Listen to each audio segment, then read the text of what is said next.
I'm Chelmsford Town Manager Paul Cohen, and welcome to the February 2018 edition of the Town Managers Roundtable. I'm pleased to have with me today on the program my co-host Colleen Stansfield, and we're joined by planning board members Mike Raisbeck and George Zaharoolis. Welcome, George and Mike. Thank you. Thank you for having me. All righty. We're glad to have you here. A couple things we want to talk about, but to start off, the new Route 129 Business Amenities Overlay District bylaw has been in basically effect for just about a year now, just shortly over a year right now. And what are your thoughts or reflections in terms of, the sort of the first year and where things are trending at this point in time? Well, we started out with the belief that we had to do something to reinvigorate that zone, and came up with the idea of the business amenities and some adjustments to zoning overlay around it. They seem to be working. We seem to be getting more applications. There's activity down there. There are a couple of new places coming in. There's more that's in the discussion and investigative stage. I'd have to say that it's actually begun to achieve what it was intended for. George? I think 129, it's still the overlay is still in its infancy. We're still feeling it out. But if you go down 129, there's several empty buildings. And before the overlay was put in place, there was little discussion. I think it's increased more discussion, and now with the new business coordinator, along with EDC and Evan and community development, I think we have more shot to start to fill up some of those empty places. If you go down 129, go down every morning, and you see there's two buildings right there, right at Route 3, that are empty. Yep. And they have signs on them. And I look at it, and I think one of them was Comcast at one time. Comcast building right at the corner. It's sad. And the other thing is I work on 129, happens to be just over the line, but if you come across that line and you come down to the center, there's not one place on there that you can go do banking, you can go to a restaurant or get a sandwich. So, if it starts that discussion to start to fill in some of those amenities, which will attract more businesses. And we lost Kronos, and part of the reason why we lost Kronos was because of Cross Point has the amenities. The owner of Cross Point came in and talked to us and said, we have a gym, we have a restaurant, we have a daycare. Yep. So those things are important to businesses because they want people to stay close to where they are so they don't waste time and going out and having an hour or two lunch. Those days, I think, are gone.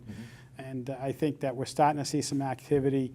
And if you drive up and down 93 and Route 3, you start to see more apartment buildings along the highway because people can't afford to be in Boston anymore. So, and businesses are starting to come away from 128, and there's not much space left, and people want to live close to the businesses. They want to be able to get on the highway and get to where they need to go. So I think that it's starting to achieve what we expected it to achieve. I know not everybody's happy with some of the things, but time will tell, and it's a evolving document. It's something that we saw a project. Once the project was by us, we looked at it and we reviewed it, and the board felt we were comfortable in the way it was written. So that's, I think, where we're at. I think we're heading in the right direction. I think Chelmsford happens to be unique with all the crossroads that we do have in town, so you can get anywhere pretty quickly. Now, can you talk about the exclusion zone along 120, Turnpike? Oh, boy. So in the 129 overlay, there's a map. The map outlines an area that's an exclusion zone. The exclusion zone was put in place for amenity zoning. It's still IA. It's the underlying zoning's there. You can still put in an industrial application based on what's allowed in our bylaw. So you can put in a manufacturing plant. You can put in an office building. That doesn't change. What changes in the overlay district, we're allowing those amenities, the restaurants, the dry cleaners, the bank. And we felt that we needed to, we really didn't want to have a restaurant across the street from some residential neighborhoods. Bingo. There was So it's not an exclusion of the underlying zoning. It's truly the overlay that you didn't want to have this high traffic, It's zoots or anything on that Right, street. it's exclusion of the amenity. That's it. And the transition, so the one thing that is allowed is multifamily, because there's residential. With We're going appropriate there, aren't we? permitting. I'll let Mike take that one. Well, yes, and that's part of the rebirth of this zone. I mean, it's clear that tastes have changed over the last 20 or 30 years, and people do expect to be able to live fairly close to where they work and to where they play. I work in Boston, and I see this with a whole lot of millennials that surround me. They call me sir sometimes. It's really strange. They don't know you. They don't know me. But this does seem to be the new paradigm for living and working. But we attempted, with the adjustments we made with the exclusion and such, to give as much protection as we could to the people, to the residential areas along Turnpike. Now let's be frank. That area was made industrial, I think, in 1956, way back when. That industrial area is older than most of those houses, and it's older than most of the people that live in those houses. So people that live there really, while I understand that they don't want to be disturbed, on the other hand, they knew what they were getting Right, into or to some should have degree. anyway. And they could be faced, any one of them, with a 250,000 square foot office building with 2,000 people in it. And I guarantee you that's way more traffic than even 160 some odd unit residential development is going to generate. I think we've walked a very careful road to balance the interests of the people that live along Turnpike and in those neighborhoods with the interest in the town that's been long established to develop that area for business. I hope we succeeded. I know some people don't think we have, but Well, from what I see, the COID came in first, Right. the Community Enhancement and Investment Overlay, and that went in down 110. Now, that was all commercially zoned mostly. It's, CID is for commercial zones, CC, CB. Right.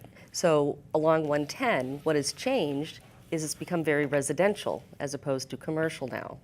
So that was successful there. So bringing it over into this overlay on 129 to allow for similar type housing seems to be working.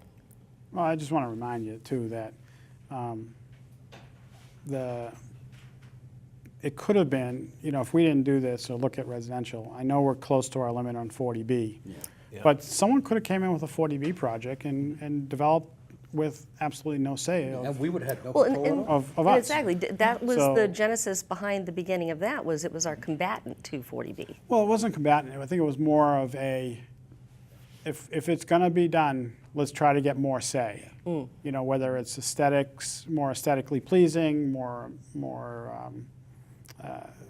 friendly to the probably a gym or a clubhouse or a swimming pool or a playground, something that is above and beyond just an apartment building or just a residential living. Right, it had a higher standard. But and I'm going to go back to 110.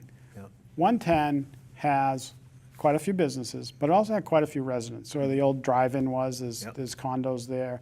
There's some condos down from where they're near Kensington. Kensington's there. And then the Housing Authority, Choice, is building quite a The big second phase, right? residential development. So one of the projects came before us is an apartment building in between that project, the housing project, and there was an existing old motel that they built a small unit up front, which was, I think, eight units, I believe. That was Charlie Hunnam's. Right, and so all of a sudden, that piece of land that was sandwiched in between was actually approved for a small coffee shop. I think it was 2,500 square feet. Yeah, it was a fast food restaurant. Yeah, a small fast food restaurant, but what fit more in there is actually what's been approved now is a small apartment building. And of course, you have across the street, you have the trailer park. So, I mean, there is a lot of residential type applications along 110. So, and really, I think a small apartment building infilled between two residential is better than having a Dunkin' Donuts or a Starbucks or a Honeydew or something like Right. that in between with a drive-up window, which we actually didn't allow a drive-up window. No, they had to come back once we found out who it So, was, but- so. But you had a similar discussion. Remember when they were proposing the development of the parcel at Hunt and Littleton Road? There was an initial request before town meeting, you remember, to consider residential. And they said, no, we'd rather have control over the project than, and shape it, and now you've got residential. But there was a discussion about changing that zoning to commercial. Right. You remember Right. extending the commercial zoning. So again, I think your point is sort of validated by what's gone on. And I think your bigger point, as you made earlier, was the tastes and preferences in housing stock have evolved. And there are people who, again, want to live by the highway, off-ramps, and it allows them to access to work either in the community or a nearby community. And it's not just happening in Chelmsford, it's everywhere. It's everywhere, absolutely. It's everywhere, apartments. And one thing that Chelmsford is doing is it is offering some diversity of our housing stock, because not everybody can afford to buy a $400,000 home. Well, that's one of the things when I was on master plan that we had a discussion about. And I'm third generation in this town. My father, I live in the house my father grew up in. So I have my grandmother and grandfather, my uncles, my father, and now myself. If I was just getting out of college, if I had kids and they were just getting out of college and, some kids are making 30, 40,000, 50,000, some number, can they afford to come back to Chelmsford? That's the question.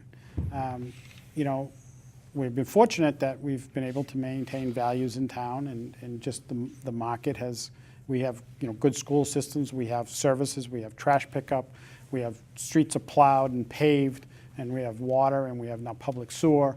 So, we have quite a bit, and, values have risen. So when a kid gets out of school and they have student loans, can they come back to town?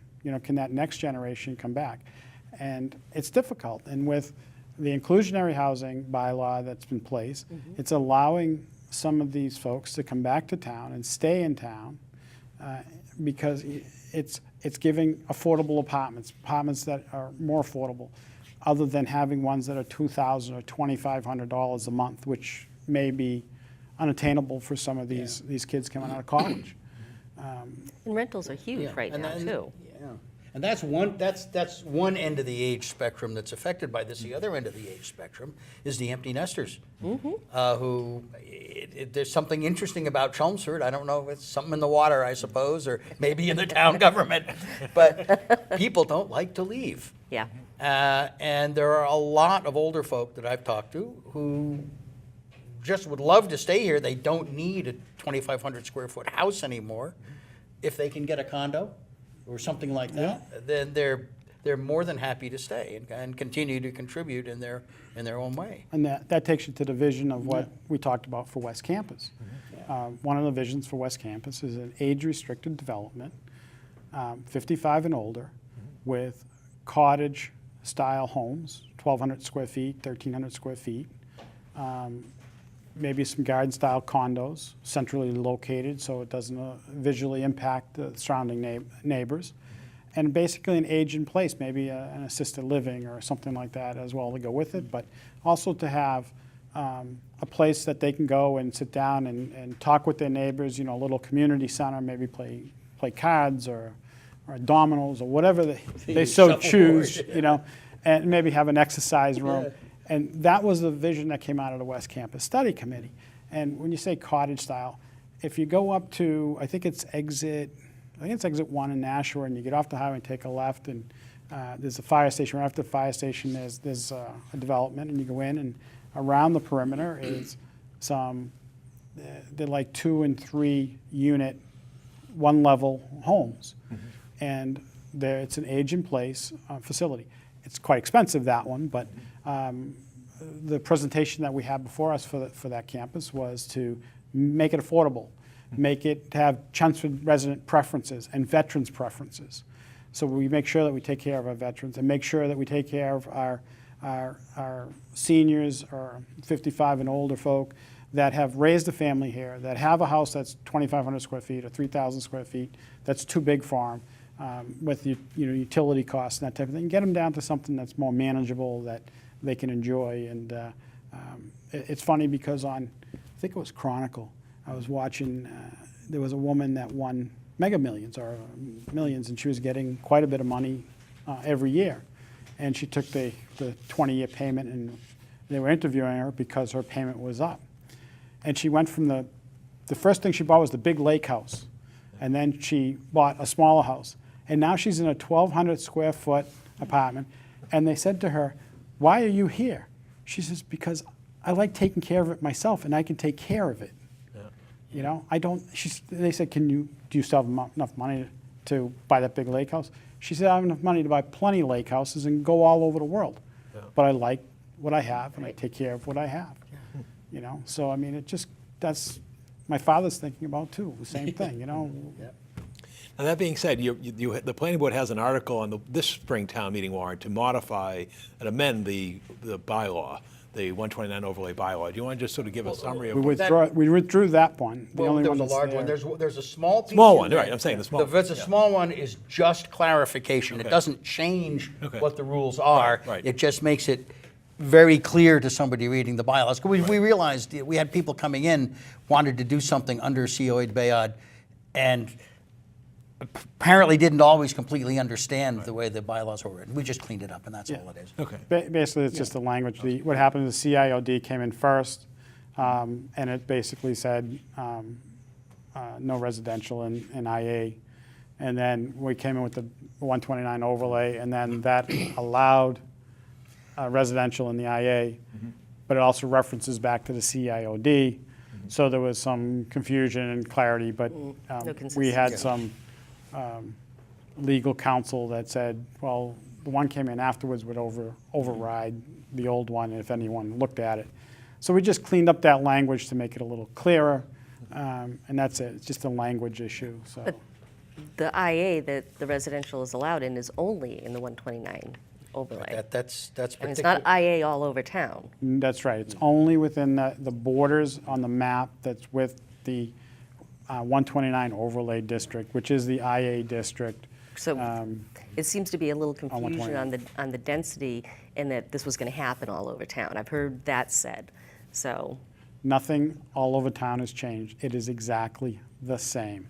And if you go to the housing production plan, it's interesting because I've had a chance to read it. And it makes two interesting comments. And one of them, basically, if you go back to the master plan, I'm going to go jump to the master plan. When we did the master plan, one of the things we looked at was the RM zoning is built out. It's built out. So in the housing production plan, they make recommendations. And one of the recommendations that they make more RM. is to look at creating more RM districts. Well, I don't think the planning board has a stomach for that. Okay? And then it makes another recommendation to create an RM low density, because RM is high density multifamily. Then they make another recommendation that we create RM low density. So their only recommendations, they're in a housing production plan. There was one planning board member on the housing production plan, plus other members throughout the community. It's not something that the planning board has studied, has applied to town meeting to add it to zoning bylaw. Nothing has changed in the other districts throughout town. Nothing. But the Zero. planned production plan is also the plan that lets us achieve safe harbor with the 40Bs. That was required by the state. It's a plan that's required by the state, and my understanding is that if you have it, then like the housing authority can apply for grant money.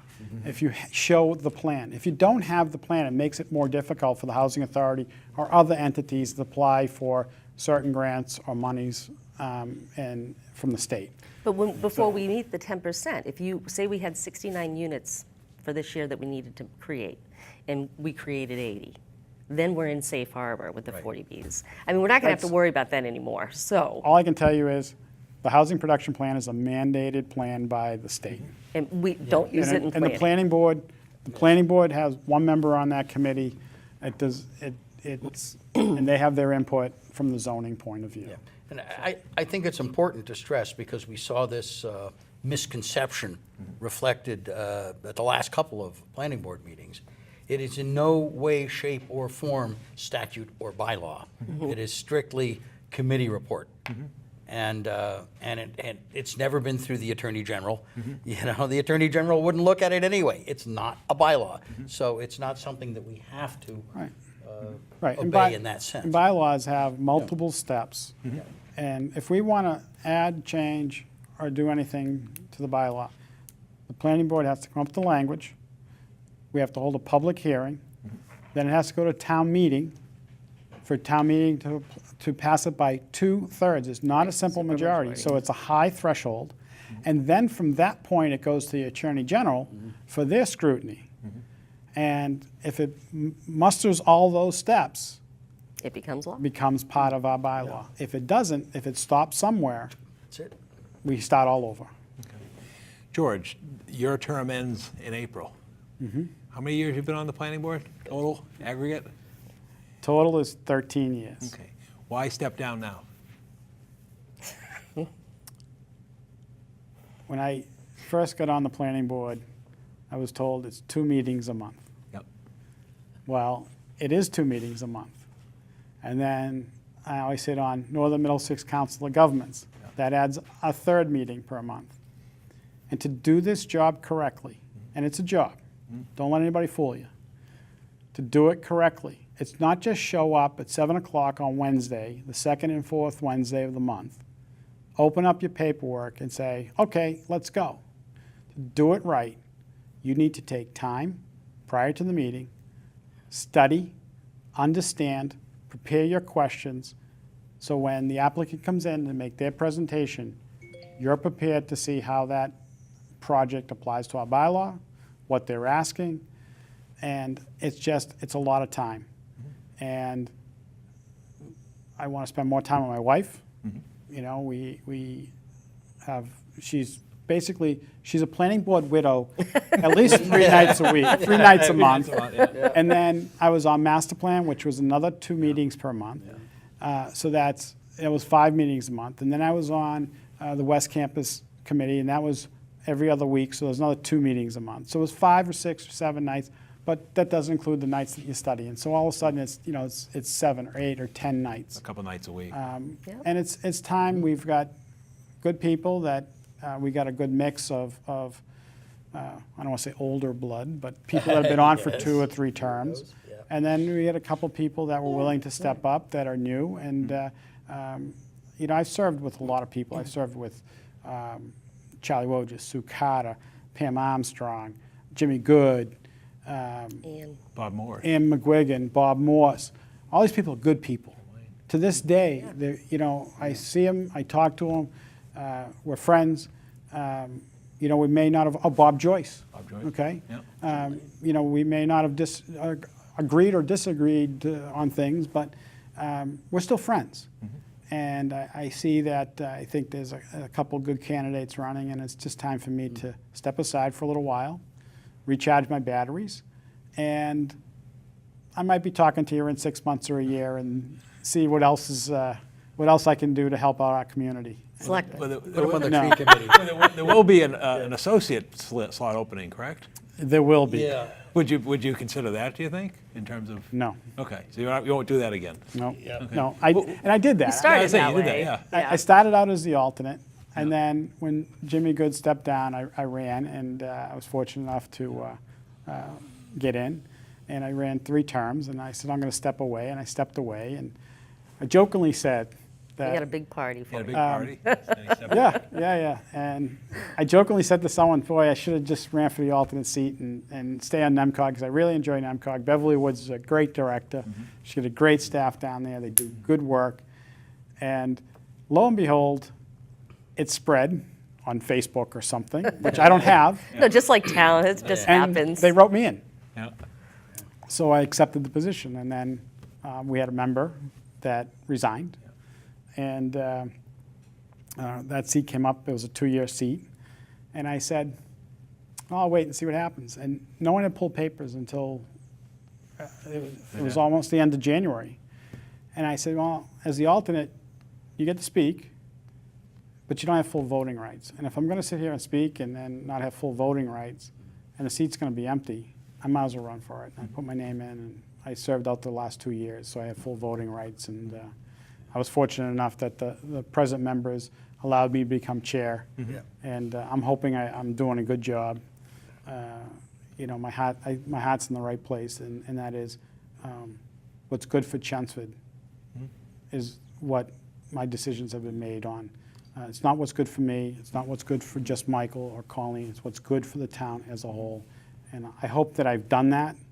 And it's time for me to recharge the batteries. And What will you remember most about your time on the planning board? When you look back, what I mentioned the good people I served with, Yeah. but the master plan. That's what- Jimmy Lane led us, yeah. and we had 9 members on that board that were fantastic. We had 2 planning board, a selectman, conservation, I think ZBA, historic, and 2 or 3 people at large. One of them was Sheila Bichette, and the other one's Peter Robeson. And Peter brought a great perspective to the committee. He was an outside. He wasn't part of any of these boards. He just volunteered, stepped forward. And it was great to have that, because when you're in a board or you're focused, you see certain things, and when you have someone come outside and he brought some great insight. It was a really good working committee. Jimmy Lane did a great job as chair. He made sure that we had an agenda. And in 20 months, we did quite a bit of work. It's over a 500-page document. We had Evan Blansky and Community Development help us. We had Northern Middlesex Council of Governments. And I got to tell you, I think it's a great document. And if you talk to NEMCOG, who's done several of these, Chelmsford's plan is very good, and we did it in record time. Yeah. Really? So, Mike, with George leaving, Monica leaving, and then you've got Donald Van Dyne. Yep. You've got, drawing a blank now. Timmy Shanahan. Tim Shanahan. Oh, yeah, stepping Tim, up. yep. And how do you see the board changing Well, I've been working a fair bit with Don. Yeah. I've been the liaison to the EDC. Yeah. So I'm quite comfortable with him getting onto the planning board. I don't think that's going to be a huge change in the way we function. I think it will continue the way it always has. The planning board's a pretty unique bunch. It's collegial, much more so than most other government entities of any sort that you see, and that's in large part, by the way, George, because of your longevity and your care. I've learned a lot from George. We do need to get ourselves another alternate, and this might be a good point here on this show to say, if there's somebody out there who would like to seriously consider being a planning board alternate, come talk to us, get your paperwork in. The planning board is unique in that it has this alternate position. The planning board is technical enough that you probably need a year of watching it close up before you actually sit on the front bench. So And I think there's been a lot of the members started that way. I did. I was an did. alternate. You did. were- I did. Yep. Yep. Jim Lane did. Jim Lane did. Jim Lane Yep. did. Yeah. Yep. And McGuigan was alternate for a little while. I think Yeah. she came on though as a full member. Yeah. It's important too, because if somebody has to step down, you need to have those supermajority votes. Right. So the short answer for you, Paul, is I wouldn't expect any kind of sea change in the way that the planning board functions. We still need to get Regulatory past the board. election. It's a regulatory board. There'll be a new leader, though. Well, there'll be a new chair. We- Yeah, whoever that is. And we've typically rotated that Okay. Yeah, it's every year, never- which is kind of a tradition on the planning board. Yeah. Well, again, Mike, George, I want to thank you for your time and sharing your insights and perspiectives with our community this month. And George, we wish you well in your Thank you. post-planning Well, I'm board not going too far. period. Don't worry about it. And Mike, Godspeed in your work ahead of you. Thank you. Lots of Thanks for stuff to joining do. us this month. Thank you very much.